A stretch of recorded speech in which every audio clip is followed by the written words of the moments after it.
Today is one of those I shouldn't buy more groceries to make what I want, but use up what I already have before it goes bad days. I don't know about y'all, but whenever I have to throw out food because it expired, I get flashbacks of my ancestors telling me there's a kid starving somewhere, and the only thing eating them is my guilt. Anyway, I wanted to do an all-in-one pot thing, so I'm gonna make a soup with this stuff.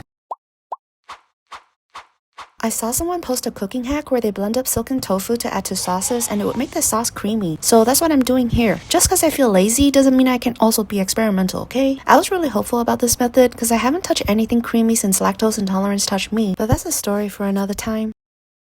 Wait, you know what? I'm gonna tell you anyway. I have a theory. It's the cows. I was not lactose intolerant when I was back home in the Nam with the brown cows. Y'all got black and white cows here. We didn't have to refrigerate milk back home, but milk is always sold in the cold section here, so what's up with that? Someone told me it's the way the milk is processed and pasteurized and all that, but I think it's just the cows, man. Tropical cows like me more than Arctic cows. But I kinda like eating the Arctic cows better, so never mind, maybe I kinda deserve the tummy ouchies. Anyway, this recipe is pretty simple. You just stir fry the veggies, season, fry the seasoning, add water, rice cakes, and simmer until your rice cakes are cooked.